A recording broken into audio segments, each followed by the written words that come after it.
Sesame chicken. Do y'all remember? That's what Tyrie was supposed to have for dinner on January 7th. You heard his mom, Miss Rovon Wells, testify. Tyrie was her baby, the youngest of 4, 29 years old. It's a Saturday. He left the house that day. She said he came in the kitchen to talk to her before he walked out, saw her taking the chicken out, asked what she was making. Sesame chicken. If you remember her testimony, she said he kind of made a rubbing on his belly, like, yum, yum. I'll be home for dinner. But he didn't make it. When Tyrie left home that night, that afternoon,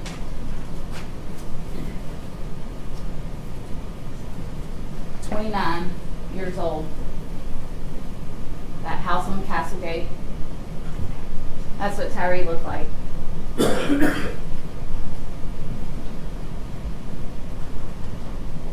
Tyrie had a special relationship with his mom. You heard her talk a little bit about it. I don't know if y'all noticed in one of the pictures that was introduced as part of the autopsy, got his mom's name tattooed on his shoulder, Rovon.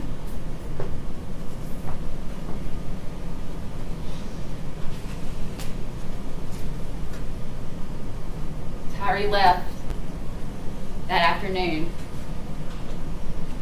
and he never made it home for dinner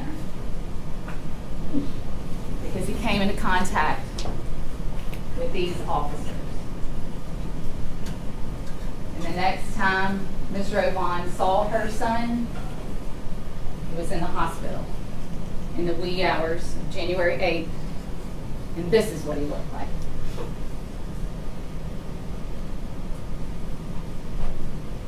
After coming in contact with these officers. And he almost made it home. He's so close. There's a map that's been introduced, and it shows you all the locations that we've talked about. Look how close they are. You heard Ms. Rovon testify that to get to the scene where all this happened, just basically 80 feet from her front door. And at that first stop, that chaotic stop, when there's so much screaming and so much chaos, one of the things you hear Tyrie say is, "I'm just trying to go home." He's just trying to get home to his mom's house. But he doesn't make it because he comes in contact with these officers.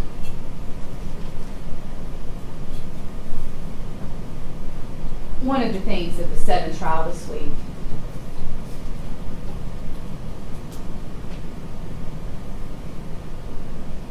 is when Officer Mills was testifying. When the defense attorneys asked a question and said, "So Tyrie was whipping y'all's tail." I don't know if you remember this. Tyrie was whipping y'all's tail. Tyrie, the smallest person out there, 5 officers. Tyrie was whipping y'all's tail.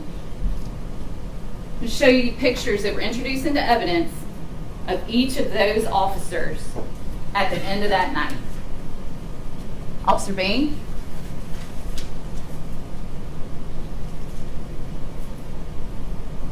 Officer Emmett Martin.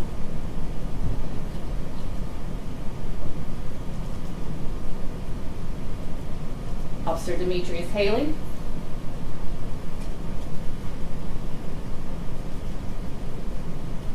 Officer Justin Smith.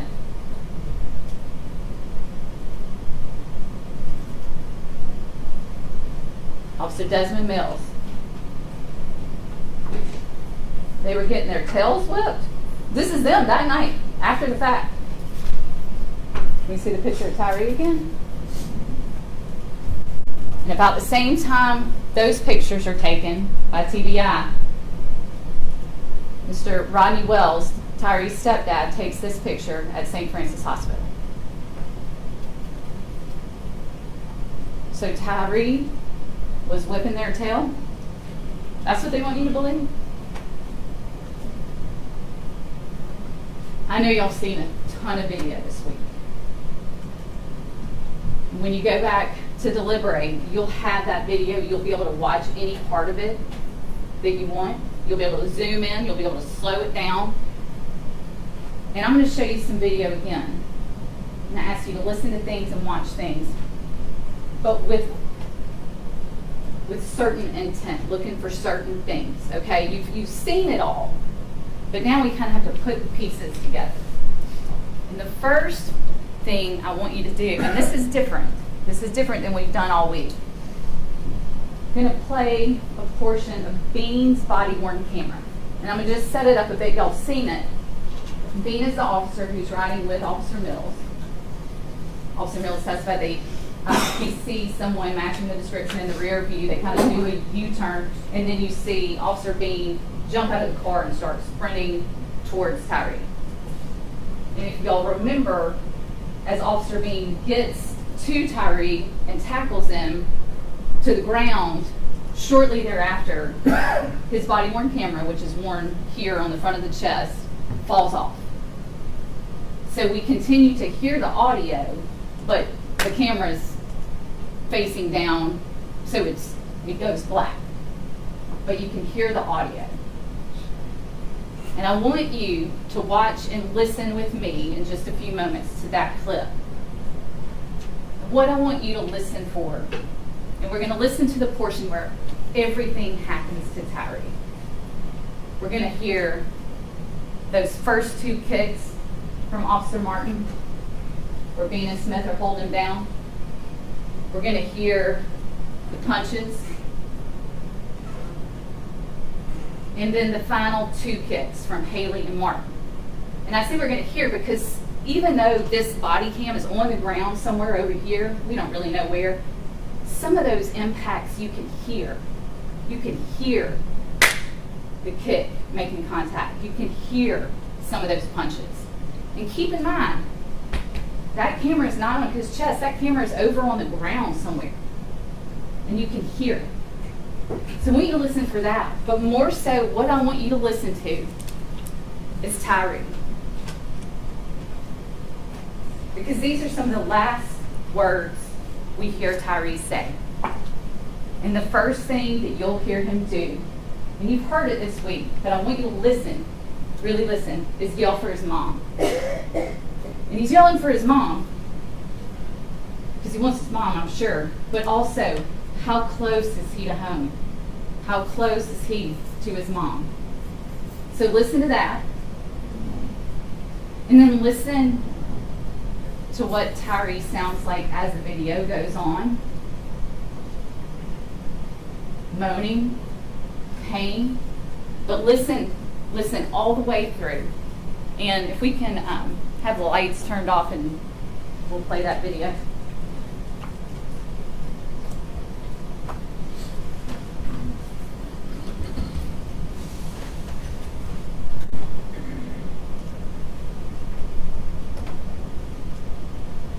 Y'all will remember, you're probably familiar enough by now, but every time a body cam turns on, there's about a minute that goes by that there's no audio. And then after a minute, the audio pops on.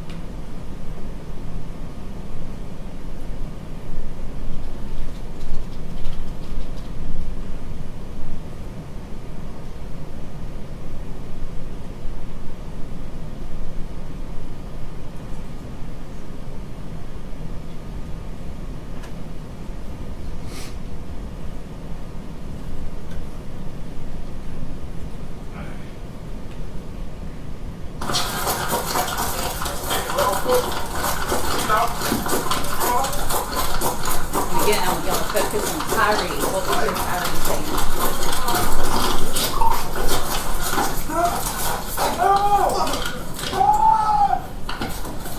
Get your fucking hands. Get your fucking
Get your hand! Give me a hand! Turn around! Lay back! Lay back, that man! Lay back, that man! Lay back! Lay back! Lay back, that man!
The last words that we hear Tyrie say, and he says it 3 times right there, and I don't know if y'all can hear it. I know it's hard. There's other noises in here. He says, "Help me.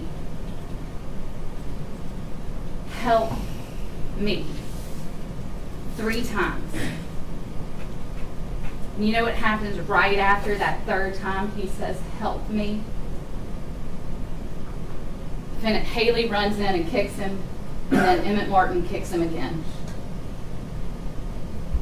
And those are the last words we hear from Tyrie. Help me. And who is supposed to help him? Those guys. They've got a duty to help him. And they don't. No one helps him.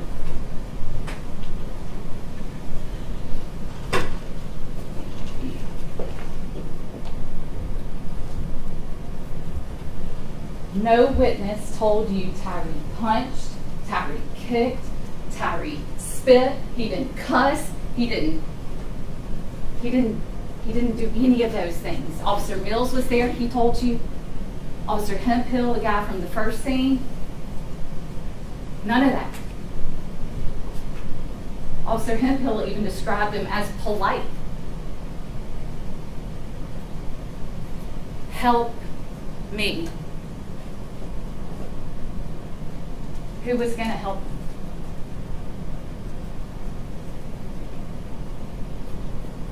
When he's laying on the ground right there, when you hear him say, help me, resisting or surviving, trying to survive. Did y'all hear that first kick that we called the soccer kick? You could hear it make contact in that video. You can hear that kick. Resisting or surviving.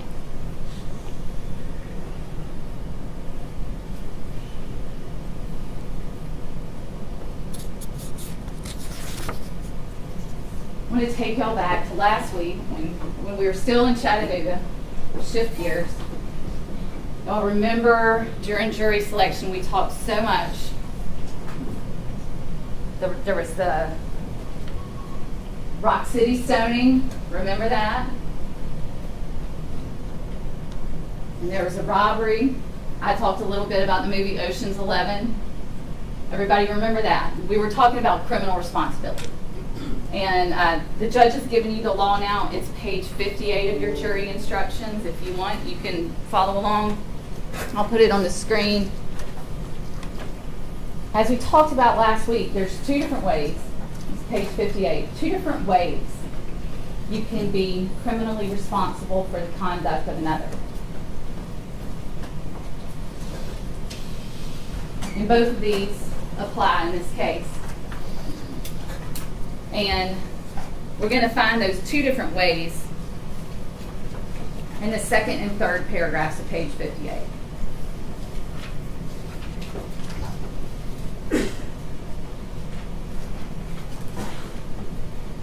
So, what criminal responsibility is, and I think y'all got it from the examples, but now we're talking about this case, right? Last week we were talking about examples of bank robberies and the Rock City stoning. Now we're talking about this case. 5 officers out there, 5 officers acting together. The two different ways that you can be criminally responsible for the behavior of another. The first way is in paragraph 2.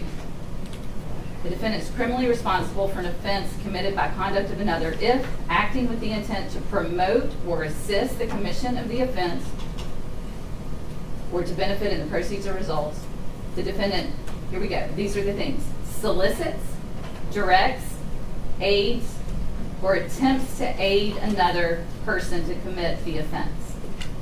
And I'm going to focus on directs. I think that'll come up in our proof. You'll hear more about that evidence as I go on. Aids, attempts to aid. Okay?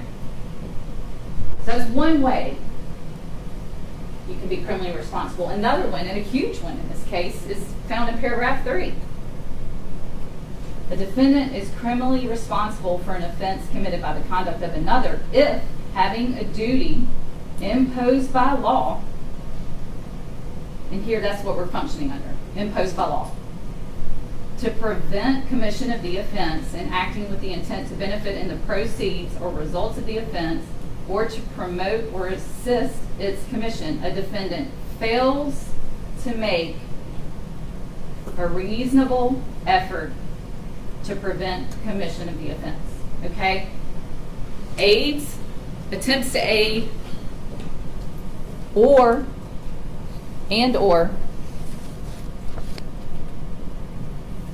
duty to prevent.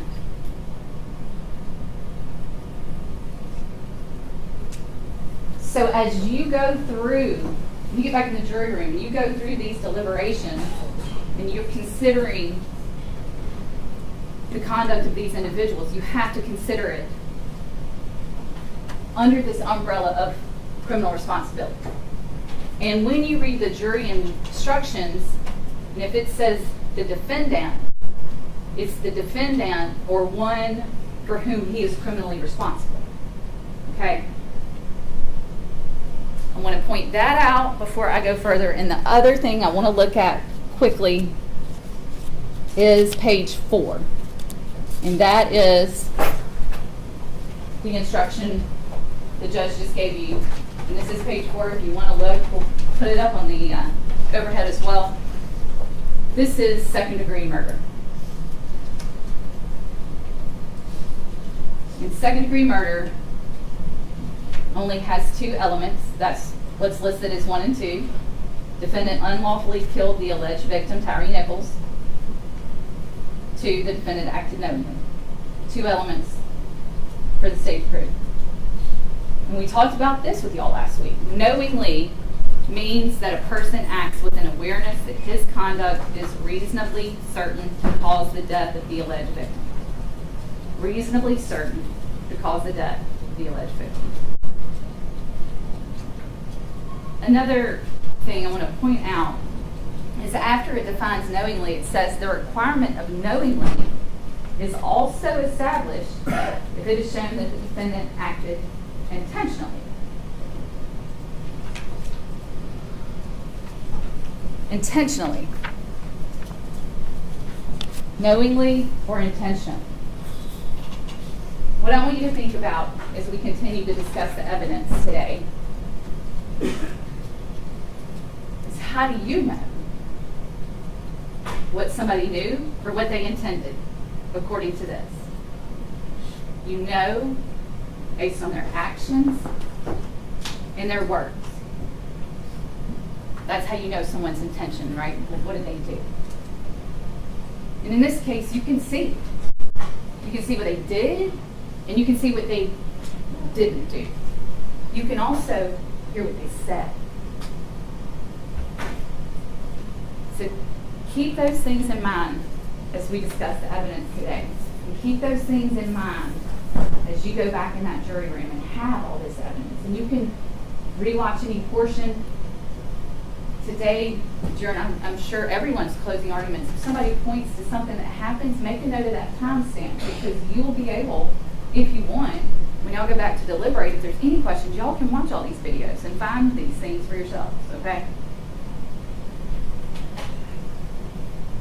So speaking of video, I'm about to play another one, but I want to kind of talk a little bit about what we're going to look for. I want to think back to Mills' testimony. Mills, bigger, bald guy, testified. You see him on the video. He's the guy with the baton, right? He's also the guy with pepper spray. Pepper sprays first, then batons. Why? Why did he baton? Do you remember what he said? He was angry. He was angry because he just sprayed himself in the face. And we heard from many use of force experts, 3, right? Each defendant called 1. And one thing they all agree on is if you are using force out of anger or to punish, that's acceptable. And Officer Mills sat here and told you that's why he got his baton out, because he was angry. He was angry.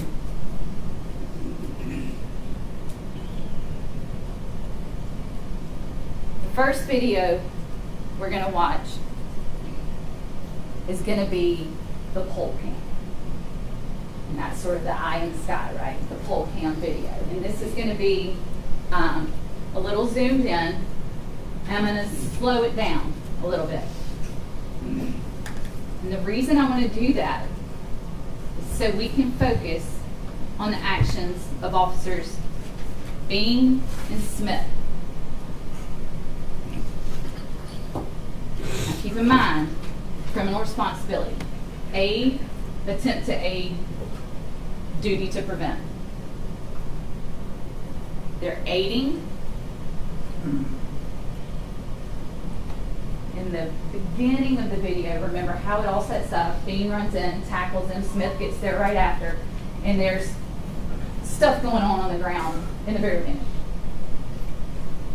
And then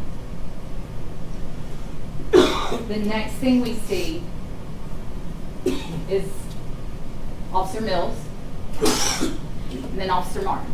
So there's 4 officers in Tyre.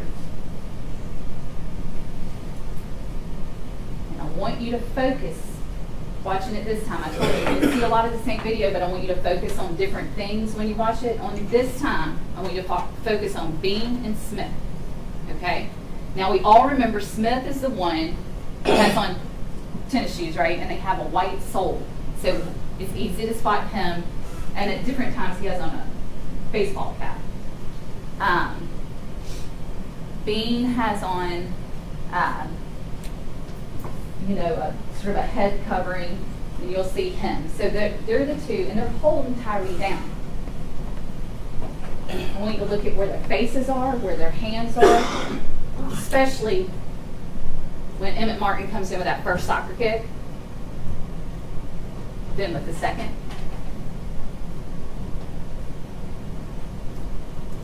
Then the punches, they're on either side of Tyrie, holding his arms while he's getting punched. And Emmett Martin's doing the punching, and he describes those punches as haymakers. And do you remember Mills being asked, what's a haymaker? And he said, it's a knockout punch. Like one punch to do it. And we know from the video that Tyrie gets at least 5 of those from Emmett Martin, while Bean and Smith are holding arms. Then, the next thing we see, Tyrie's back on the ground, Bean and Smith are still holding him down, and that's when we get Haley run in, get his kick in, as he says, beat that man's ass, swift kick, and then Martin gets another kick, all right? So think about what you see Bean and Smith doing in this version of the video.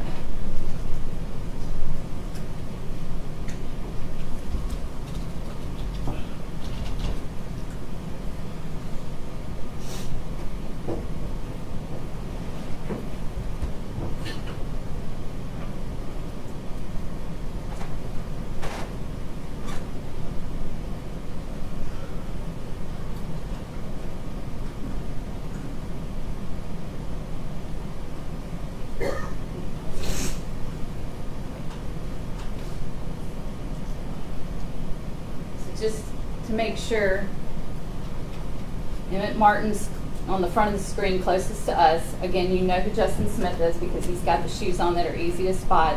Bean's the other guy right now holding Tyrie.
y'all keep an eye on Bean and Smith and that? Where their faces were, what they're looking at, what they're doing. We see those first two kicks. After that first kick to the head, you heard all use of force experts agree and testify that first kick, that soccer kick to the head is what? Excessive force. Unnecessary. Deadly.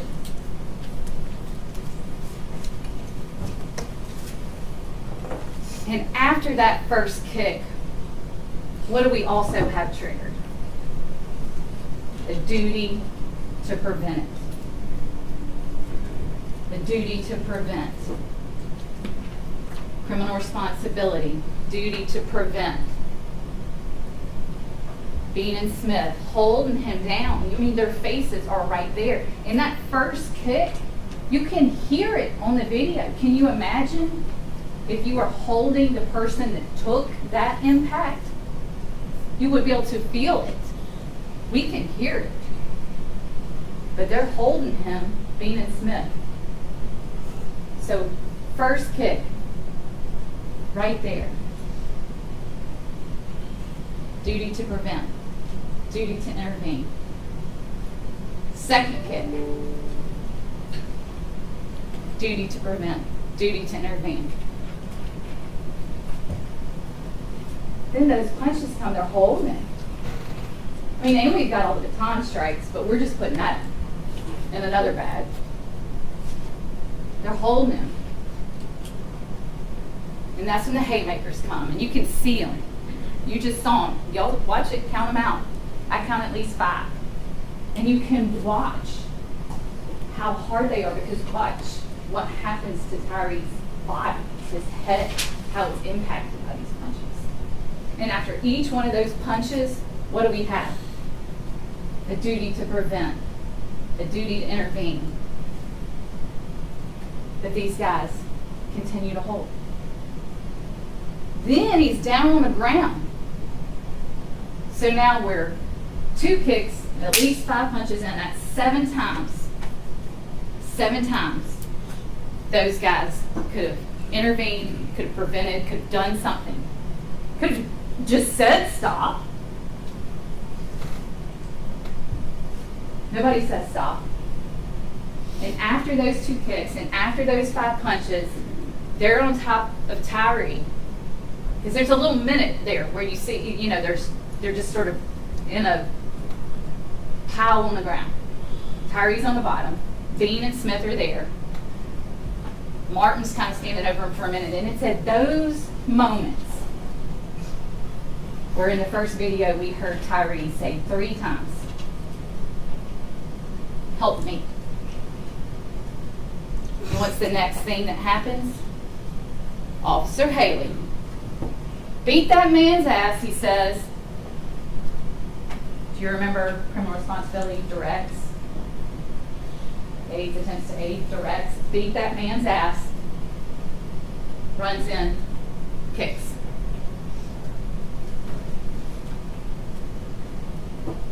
Again. Bean and Smith right there where the kick took place. Triggers again what? Duty to prevent, duty to intervene. Nobody does anything. And then after Haley says beat that man's ass, does his kick, then we get Martin back in with another kick. So that's a total of 9 times. 2 kicks in the beginning, at least 5 punches, 2 kicks in the end. Not one person does one thing. Not even so much as say, stop, hey, whoa, don't you think that's a little much? Nothing. Nothing.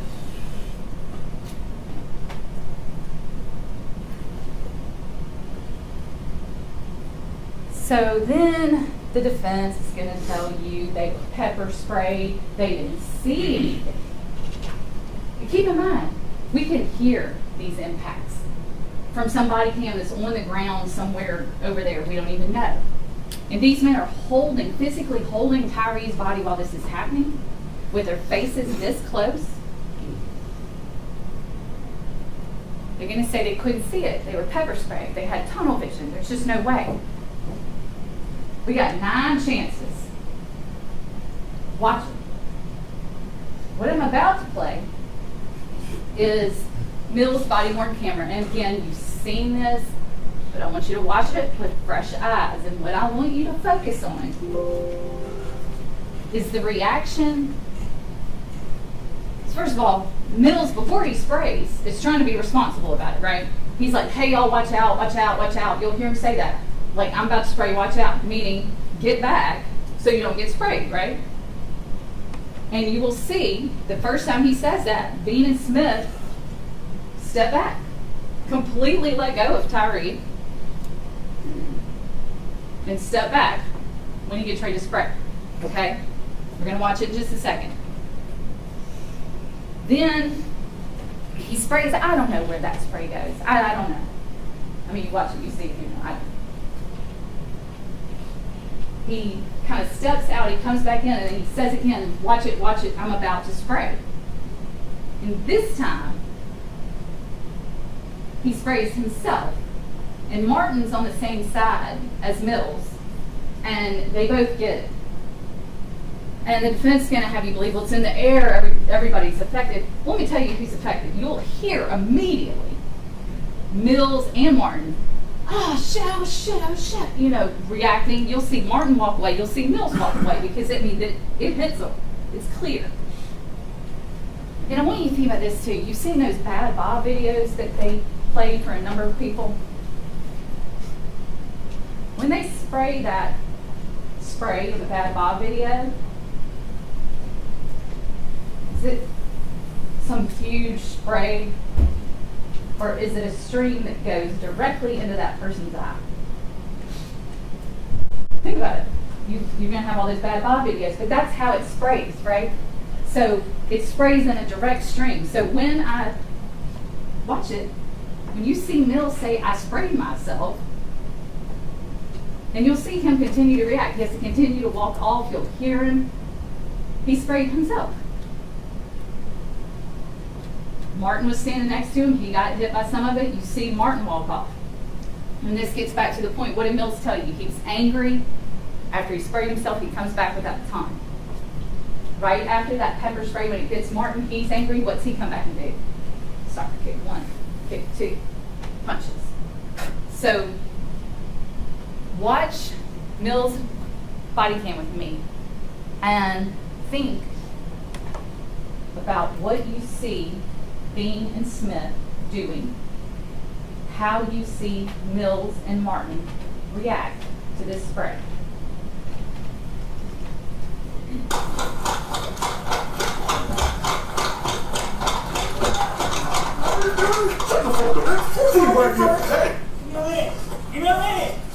You might get sprayed again. Watch out.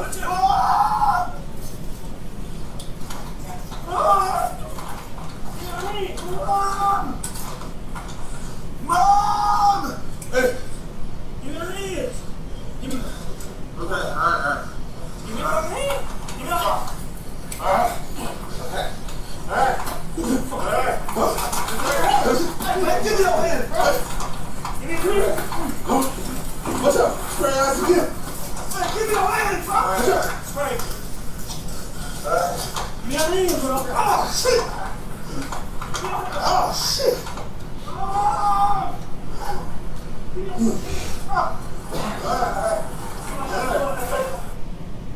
So immediately you hear Mills reacting to that spray. Oh shit, and you see Martin have to step away.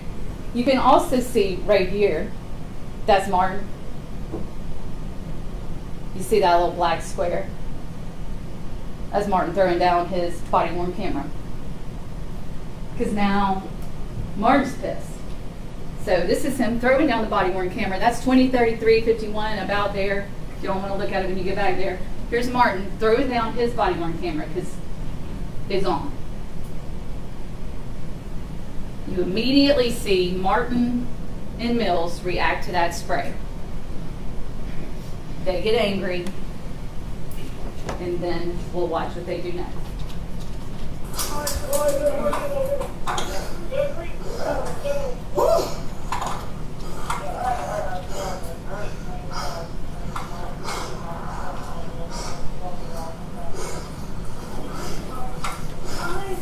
Give me the fucking hand. Go ahead.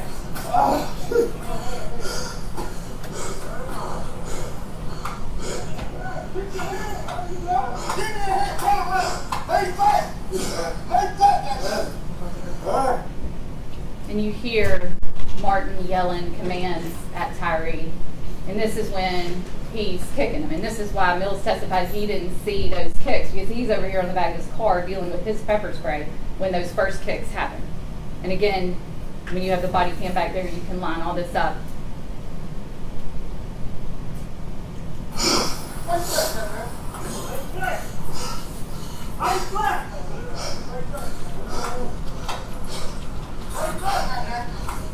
Shit!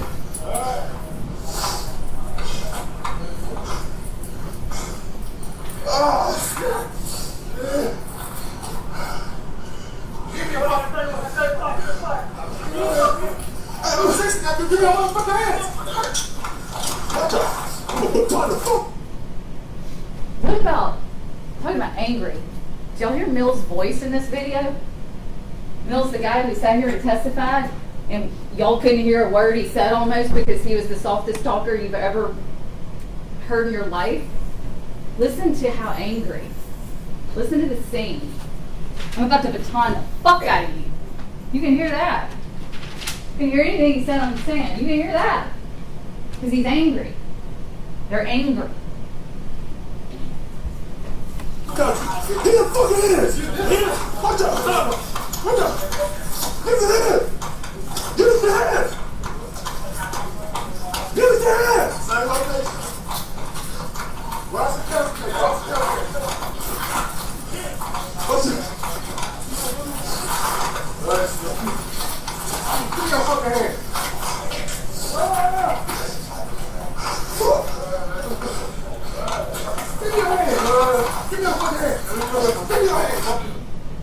Keep in mind, Bean and Smith, where they are, what they're doing, how they're assisting, how they're aiding, as they're holding those hands while Martin is delivering these haymakers, how close they are to Tyrie, how close they are to Martin as this is happening.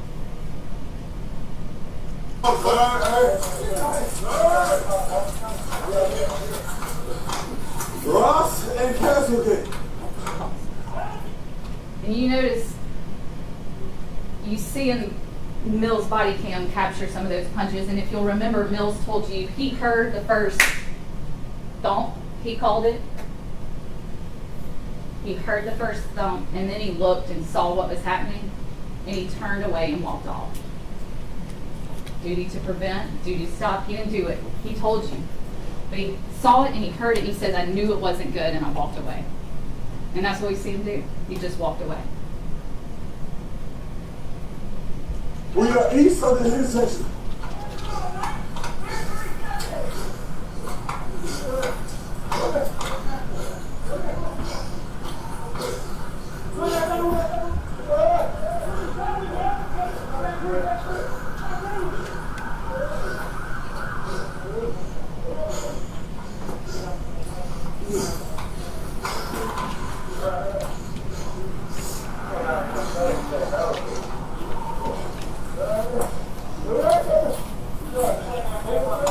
Right here. 2930. The Castlegate Air Street. You can get here from Ross and Castlegate.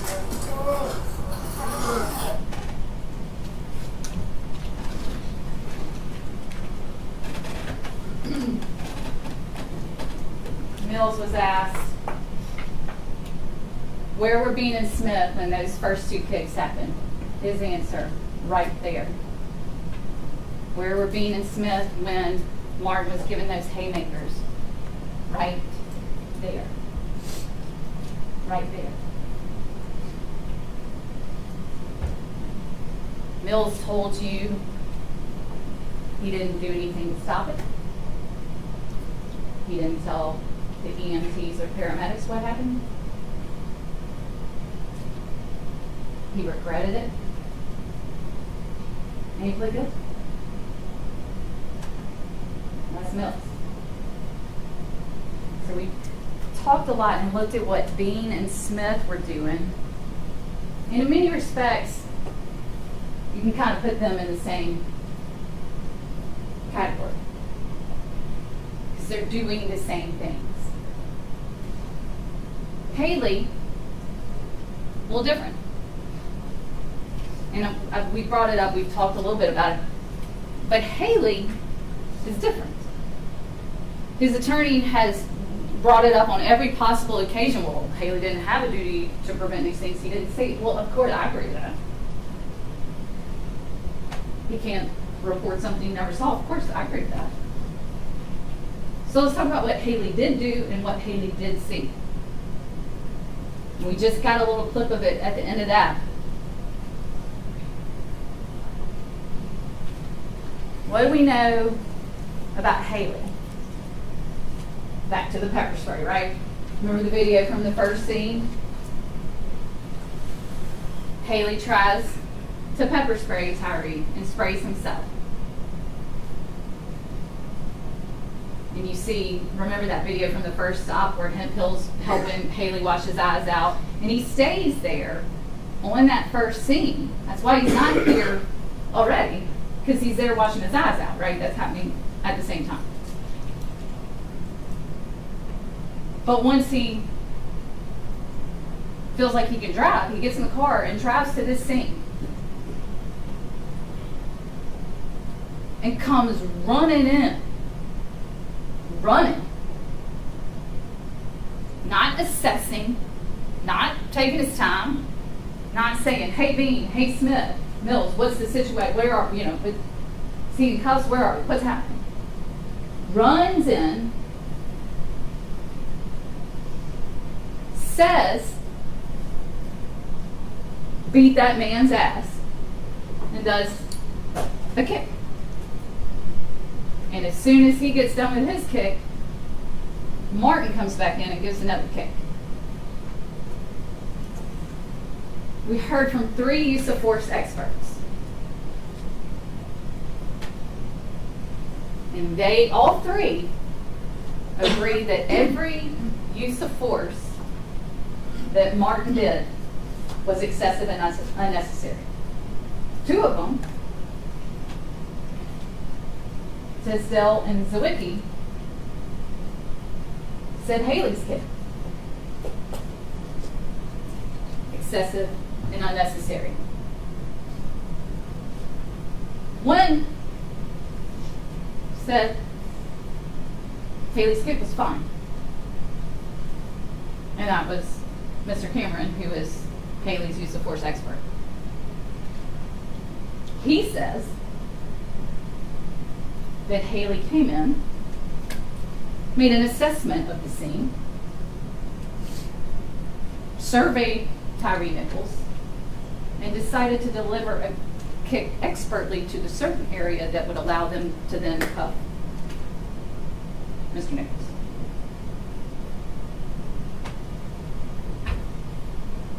Maybe Mr. Cameron has some x-ray vision. I don't know. Y'all have the same video that Mr. Cameron had. You watch it. You decide if that's what Haley did. As he said, beat that man's ass and then kicked. He also wanted you to believe that that was, again, the verbal judo. Beat that man's ass. So, I'll leave it to you. If you agree with Mr. Cameron that Haley's kick is fine,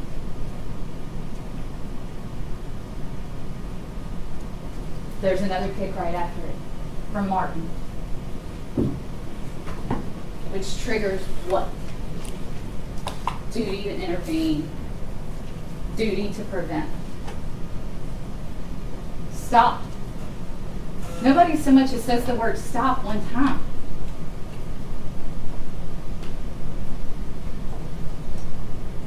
But then, what does Haley do? After they drag Tyrie over and prop him up against the car, what does Haley do? Takes a picture. little trophy pick. Well, let's watch just a little video. I know y'all are worn out, y'all seen it a ton.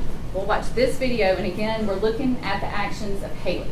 What's Haley doing in this video? What does he say? What does he do?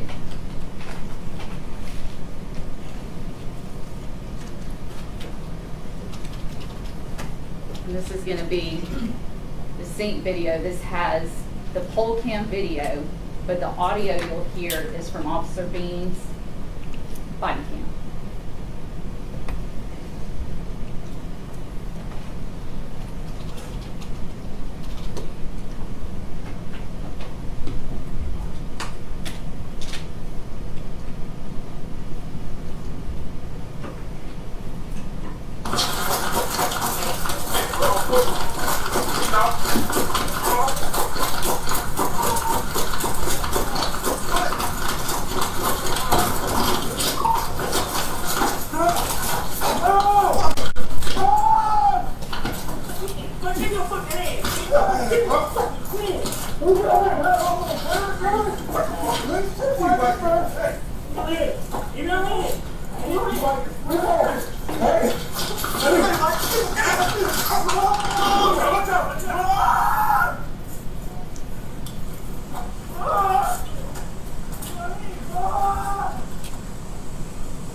Get your hand! Give me a hand, turn around! Lay back! Lay back like that! Lay back like that!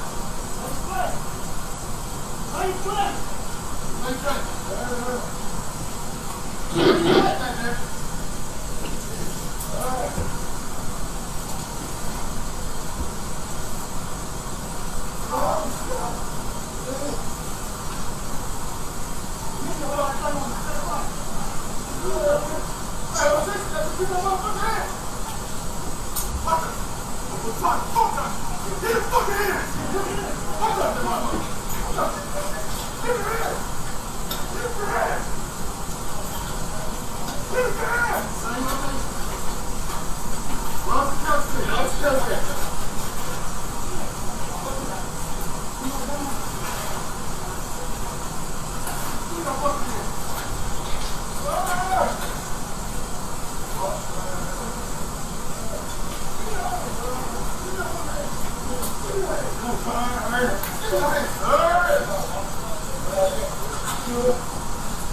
So here, Tyrie's on the ground, Bean, Smith, Martin, all there. Taking 2 kicks, 5 haymakers to the head, and you'll hear sort of the beep. It sounds like a car locking, and right after that, we're going to see Haley running into the scene.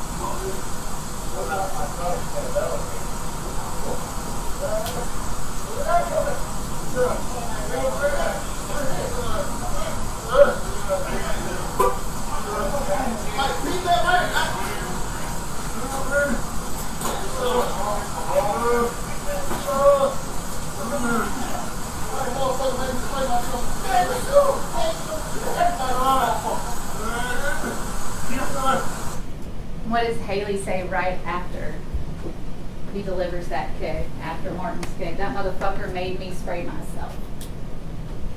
Because he's pissed, he's angry.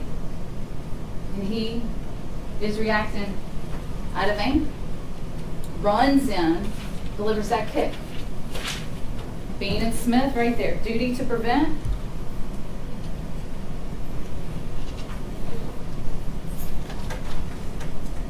Then, after they drag Tyrie up, prop him against the car, and start high-fiving, fist bumping, talking about who got the best licks, who did what. Haley walks over and takes a picture of Mr. Nichols. Did his expert testify he was documenting his injuries? For what? For who? The 11 people he sent that picture to?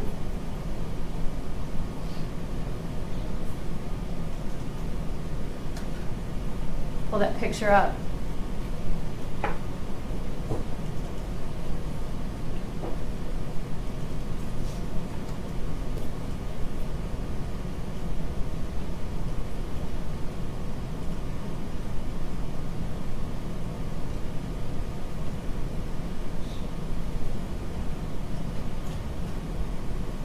So after yelling, beat that man's ass, running and kicking, hanging out, high-fiving, talking, he goes over and takes this picture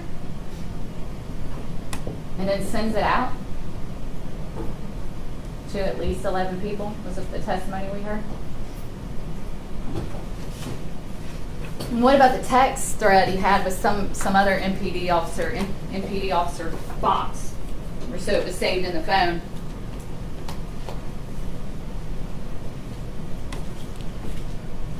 Whoever MPD Fox is must have heard about the incident. Who beat dude up last night? Haley responds, us. They relieved some folks for real? Yeah, 6 of us. Damn, I don't understand why though. I guess it's just procedure, I don't know. It's just stupid. Keep y'all head up, Brody. The city need y'all for real, for real. Appreciate it, bro. No big deal. Who beat that man up? So when you start to think about what Haley's intentions were, if Haley did things knowingly, you can look at his actions, you can look at his words, you can look at his text.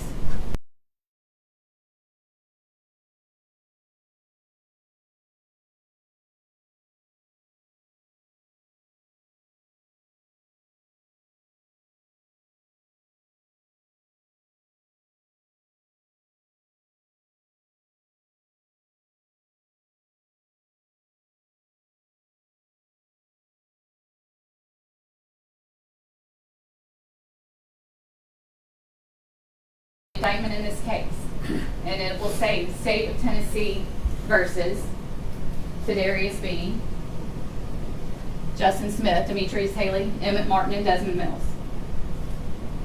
You know who's not on trial this week?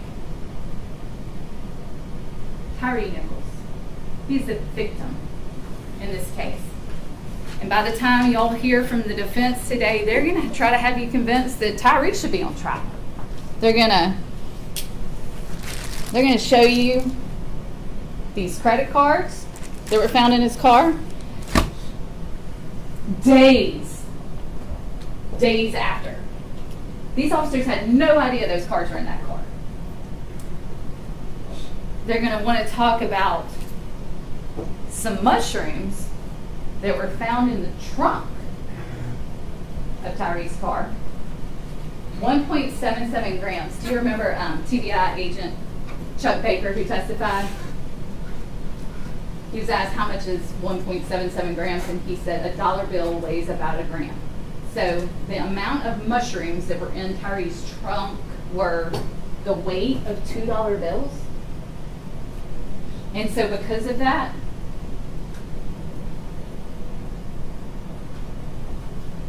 he deserved this?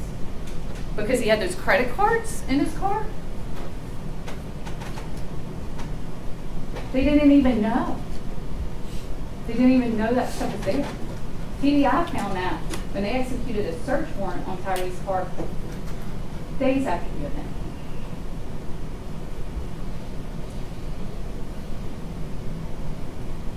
But they're going to say, well, he was guilty of something, so that's why he was running.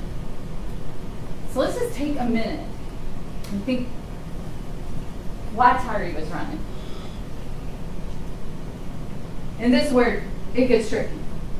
Because you got to put a lot of faith in what Emmett Martin says.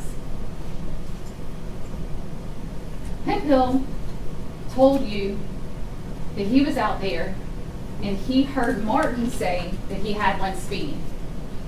Hemphill didn't see anybody speeding. Do you remember what he said he saw Tyre Nichols do? Improper lane change, meaning he went in the other lane without turning his blinker on. And if Hemphill had had to arrest Tyre Nichols that night, the violation he saw was improper lane change. And fleeing, he says. If you remember that video, it was Martin's body cam. Those blue lights are on for maybe 20 or 30 seconds. Keep in mind, these are unmarked cars. It doesn't say Memphis Police on the side, right? They're just Dodge Chargers, no markings. They do have blue lights. So he has blue lights on for like 30 seconds, and then he turned them off. And if Tyrie is driving like a crazy person and trying to get away from them, why then? Do you remember where they see him? At a red light, with his blinker on, waiting to turn to go into his neighborhood. He's sitting at a red light with his blinker on, waiting to turn. And this is when they encounter Tyrie for the first time. And we're going to play just a clip from that scene. It's that chaotic traffic stop where they're all given commands. It's chaos. I mean, y'all remember that game Simon Says? Like, and then you had to do it in the order. I mean, this is like the deadliest, craziest game of Simon Says I've ever seen. They're lay flat, do this, I'll break your arm, give me your hands, do this. I mean, it's total chaos. And think about this too. At the other scene, after the fact, once Tyrie's propped up on the car and you hear them all, they start high-fiving and talking about what happened at this stop. One of the things you'll hear Haley say is, man, he came out of that car swinging. He almost got me. Tyre Nichols doesn't have a shot. He doesn't have a chance. They drag him out of the car.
Why is Tyrie running?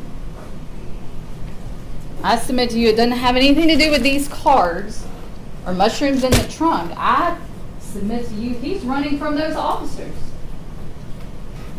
And then the defense is also going to make a big deal about that pole cam where you can see Tyrie kind of hiding behind the cars. Yeah, he is.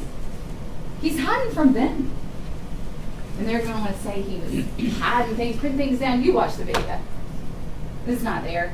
Chuck Baker, the TBI agent, told you there's nothing there. He's not hiding anything. There's nothing there. You watch it. He's hiding from those guys.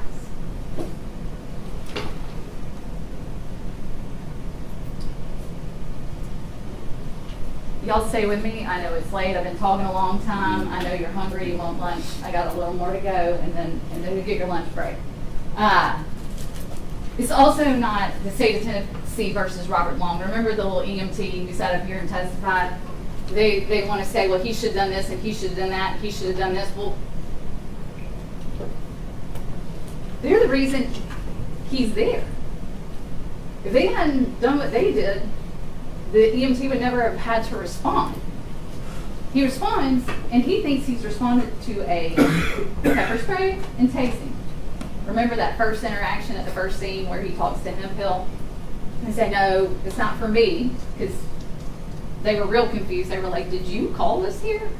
And he's like, no, it's, And they say, the patient, where's the patient? And he's at another location. He's been pepper sprayed and tased. And it turns out the taser never even hit him. Hemphill told you that. But that's what they were responding to. And then they get there and they see what Tyrie looks like, and he told you, I assume, because he ran, when they tackled him, that's how he got the injuries that I could see on his face. Nobody told him. Nobody told him what really happened. So don't let the defense blame shift. It's not EMT Long's fault. It's not Tyre Nichols' fault that they did what they did because he had some credit cards in his car, because he had 1.77 grams of mushrooms. We hear about the acts of these defendants. That's who's on trial this week. All right, if y'all will stay with me, we got to look at the law for just a second, and I'm going to go through it fast. One thing before I do, the medical examiner, Dr. Ross.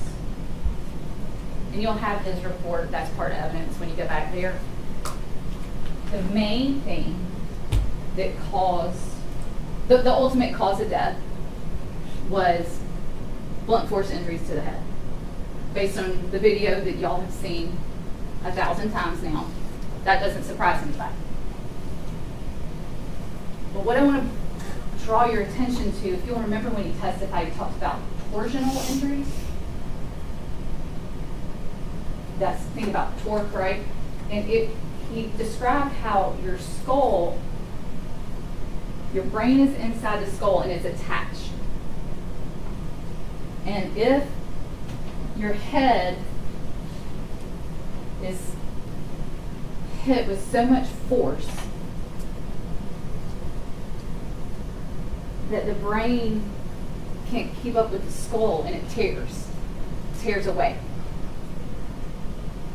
And those torsional injuries are what Tyre Nichols had.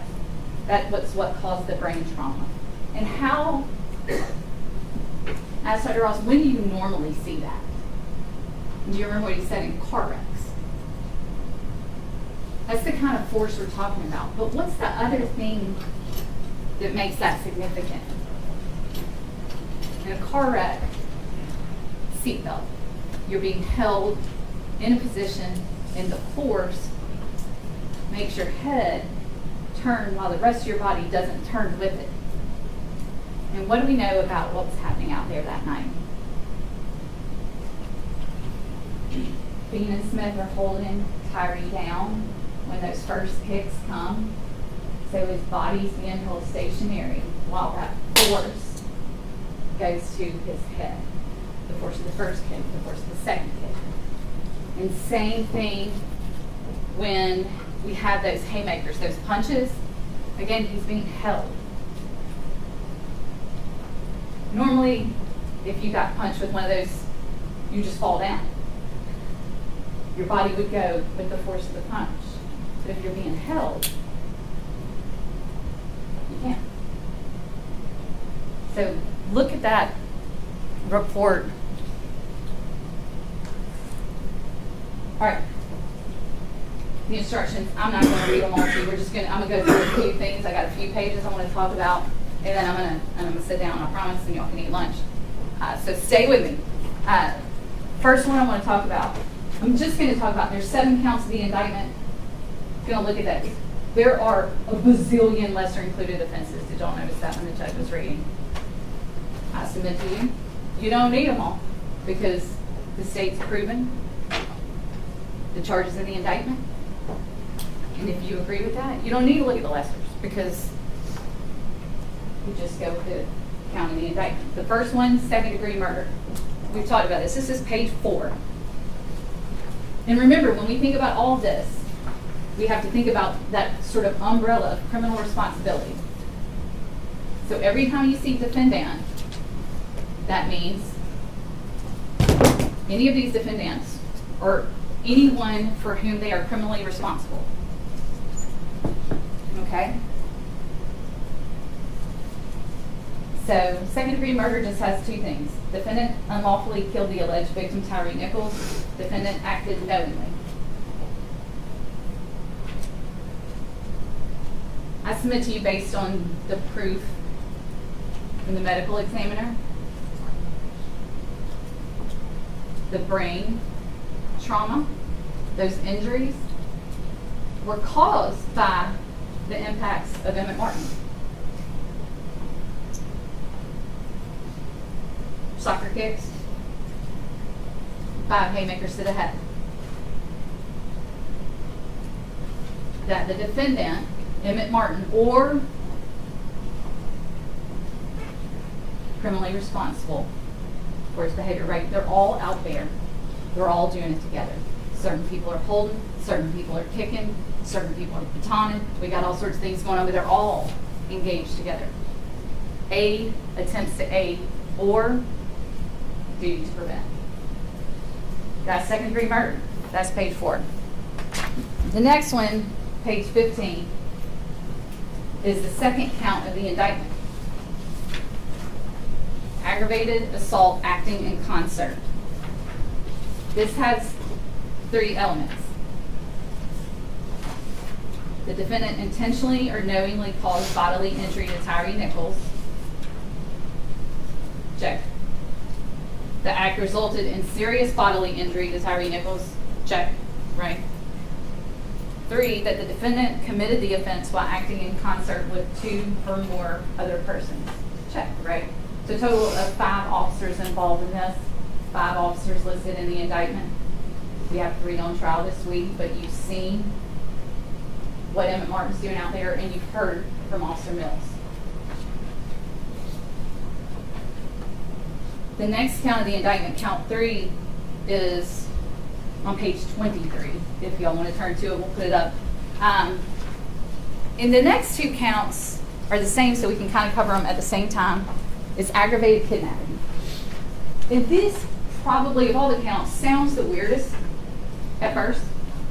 You think about kidnapping, you know, somebody grabs somebody and ties them up and puts them in the trunk of a car and drives across town and dumps them out. Clearly that's not what we have here.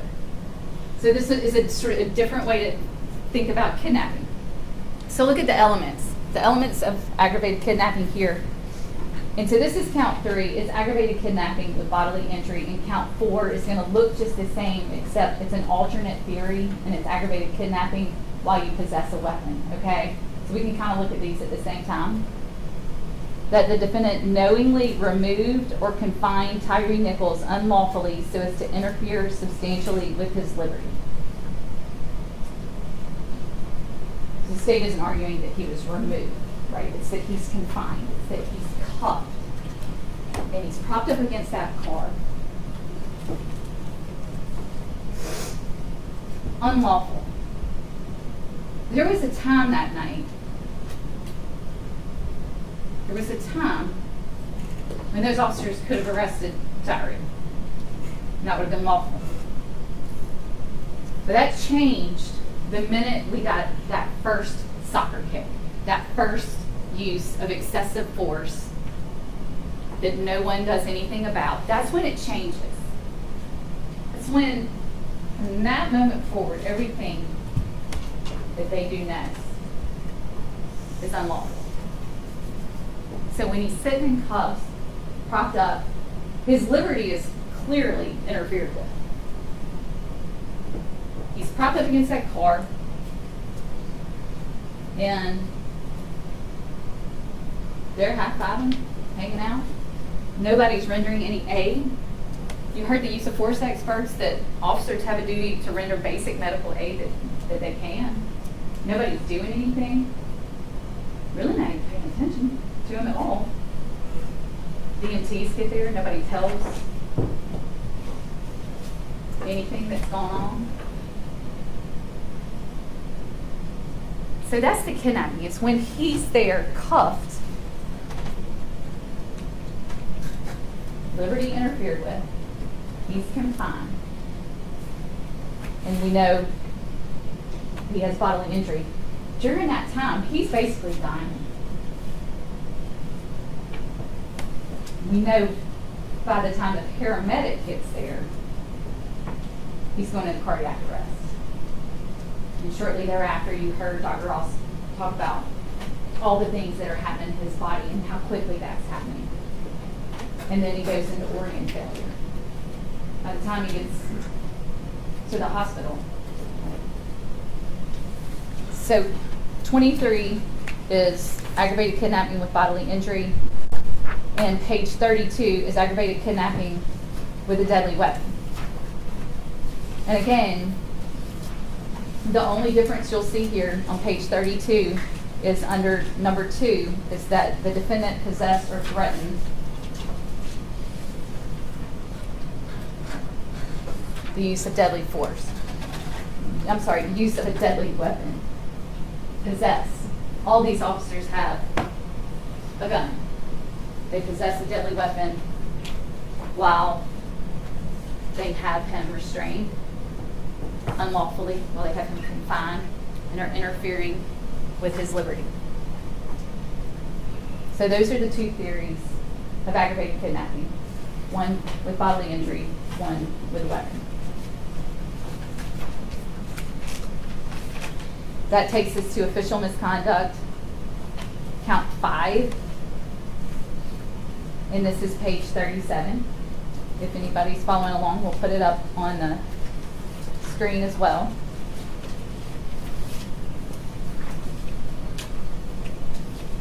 And at the top, you'll see official misconduct, unauthorized exercise of official power. Count 6 is another count of official misconduct with a different theory. We'll look at it next. Unauthorized exercise of official power. This one has 4 elements, and you'll see them numbered. Defendant acted as a public servant. We know these are MPD officers their oaths of office are part of the evidence that you all will have.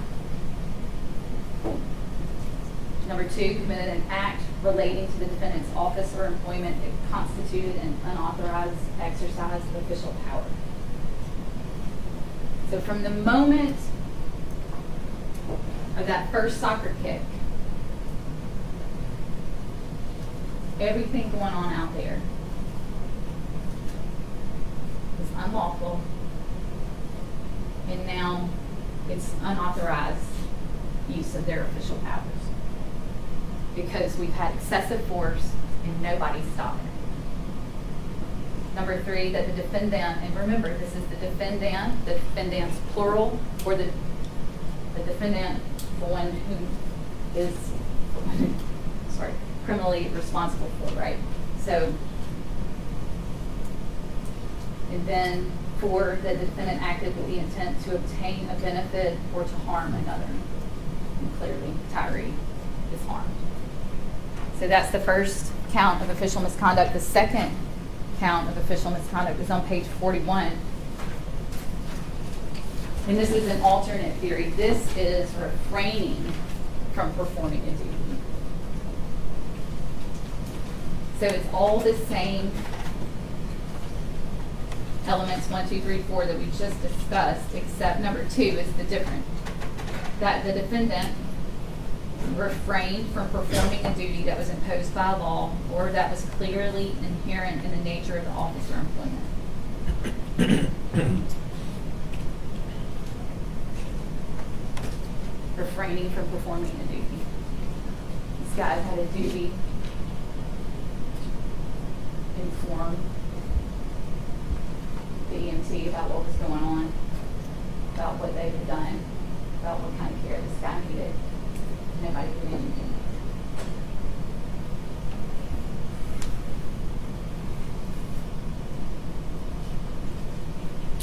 And that takes us to the last count, count 7, page 44. And this is official oppression. It has 2 elements. That the defendant was a public servant acting under color of office or employment. Yes, these are MPD officers in uniform. That the defendant intentionally subjected another to mistreatment or to arrest, detention, stop, frisk, halt, search, seizure, or dispossession that the defendant knew was unlawful. I'm going to go with mistreatment. Tyrie was subjected to mistreatment.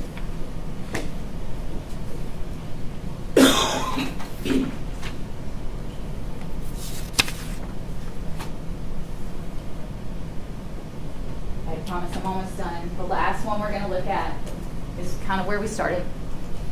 Page 58, criminal responsibility.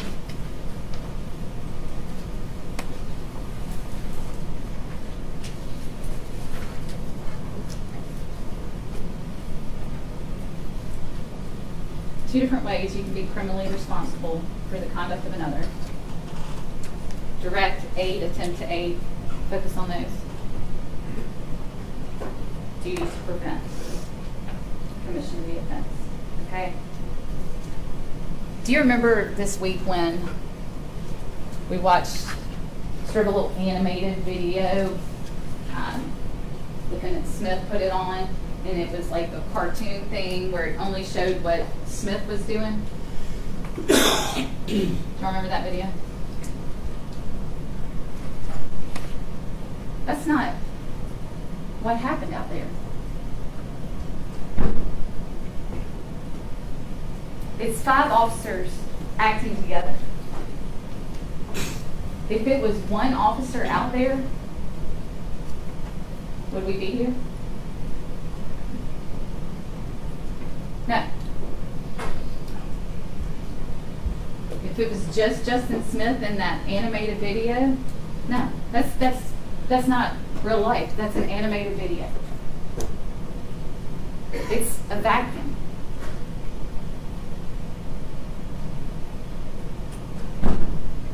Every step of the way, you'll see all these videos. What do you see? You see these officers working together. holding an arm while he's getting punched, holding him down while he's getting soccer kicked. At the end, after he's on the ground, 3 officers on top of him. That's when we got Haley rolling. Beat that man's ass, kick, another kick. All 5 officers. Not one. All 5.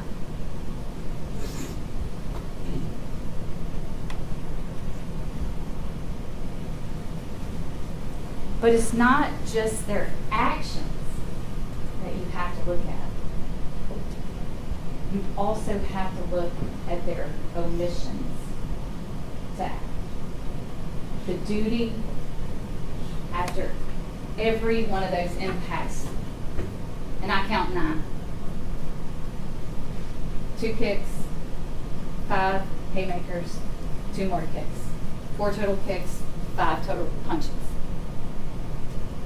Every one of those requires a duty to prevent, a duty to intervene. And that's part of criminal responsibility. And not once does someone so much as say, stop. In fact, as soon as it's over, we start fist bumping, we start high-fiving, we start playing back what we all did. It was so great.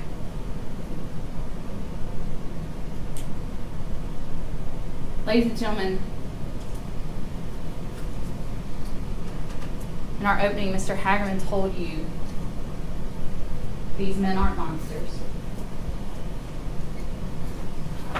We're not here to tell you they are. You've heard from a bunch of character witnesses for Bean and Smith. So they're great guys, good officers. Okay. What we're here to talk about is what happened on January 7th, 2023. And not one of those character witnesses was on the scene that night. I told you last week, it came up when we were still in Chattanooga. Something about the jury voting good or bad. That's not what you go back there to do. Not good or bad, not right or wrong. But did the state carry their burden in proving these 7 counts? Did they prove that these 3 officers did what we say they did on January 7th, 2023? Are good people capable of doing bad things?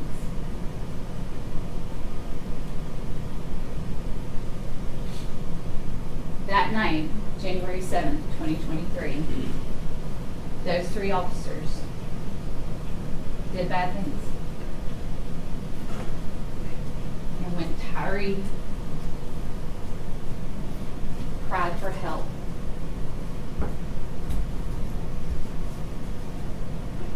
didn't do anything.